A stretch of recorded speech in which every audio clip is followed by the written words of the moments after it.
This method is very similar to the cleft bench grafting that I just showed you, but in this case, this is just called cleft grafting. And in this case, I'm going to cleft graft a scion onto an already rooted and growing Fortuniana plant. So my scion, as is always true when you're collecting scions, should be of an age where it has just flowered. It may have fading flowers. The flowers may have totally faded. You don't want new growth coming out yet on the scion though. And I want at least 2 leaves on it. 3 is okay. So I'm going to cut this off right here.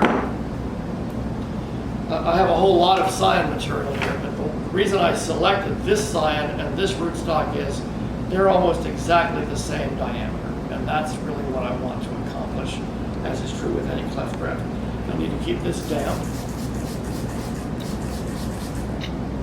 And then I'm going to cut off the rootstock at the point where I want to graft it. That's going to make a nice match there of the width of the scion to the width of the rootstock. As I said, I want to leave at least 2 leaves on this scion. And so now with my grafting knife, I'm going to cut a vertical wedge down the middle, I should say cleft down the middle of this rootstock. The first several times you do this, your knife is likely to turn and come out one side or the other. You just need to kind of practice that until you're really good at making the knife go right down the middle. And you want that cleft to be at least 1 inch long, maybe 1 1/4 inch. That wouldn't hurt anything. Not in our way. And then on my scion, I want now a wedge that matches that. I'm going to cut the dead end off of this. So I'm going to cut this wedge of approximately 1 inch length, which should have a very sharp base to it. This is exactly the same as the cleft bench graft method. And if it didn't come out right, you can just repeat that. So I want a good sharp point. That comes down to a very sharp point. I don't want to let this sit on the air for long. I can get it wet with my mouth if I need to, and now that is safe for a number of seconds. And then I just slide that wedge into the cleft. I want to go in deep enough that the wounds on the sides of the scion are covered up. If they don't match perfectly on both sides, and this one is almost exactly the same diameter, but if they weren't, you want to line up the bark on one side, even if there's a gap on the other side. You don't want to try to center it.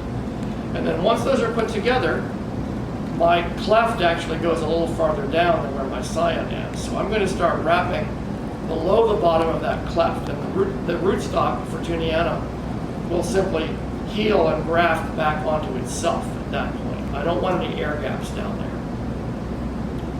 Now I'm wrapping with a grafting rubber band from bottom to top, overlapping the parts like shingles. And I'm putting a lot of pressure on this. I'm almost breaking this rubber band. There's probably 2 or 3 pounds of pressure there. I just let go of it. That's not good. I want to really squeeze those parts together so there are no air spaces at all.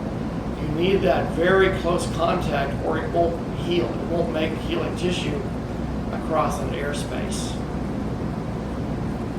And if you run out of rubber band, you can always add another one. Just hold the tension on this one. Now that I get up here to the top, which is what we call the shoulders of the graft, I need to be really careful to seal that so there's no opening for water to get in or humidity to get out. I still have a little bit of rubber band left, so I'm going to wrap around once or twice coming back down to add more tension. And then I'm going to hold a loop, in this case with my right hand. I'm going to bring the tip of the rubber band around the stem one more time with my left hand and put that in through the loop to create a 1/2 inch knot, and that finishes the graft.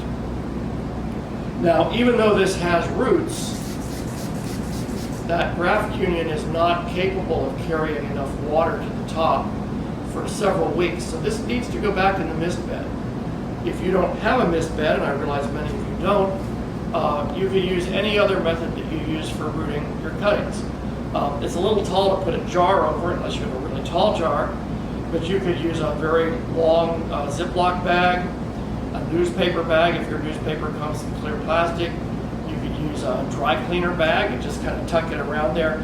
Anything that will hold the humidity in and keep the whole thing damp until it heals. which is going to be probably 3 to 4 weeks. You'll see these little shoots starting to grow out. I usually don't take them out of the mist even at that point. I let them grow for a while until I've got good big leaves and probably flower buds on the side, and at that point then I kick them out of the mist. And even then, I would leave the wrap on it until after it has flowered at least once, and then you can unwrap it. And at that point, you've got a finished plant. This union will be somewhat fragile for the first couple of months, so you certainly, especially once you unwrap it, you don't want to bump it or let the dog kick it or whatever. You need to kind of protect it until it really thoroughly heals. Eventually that union becomes stronger than the stem above or below it, but that takes a couple months. So the last thing I'll do is label this, and then it's ready to go back into the mist bed.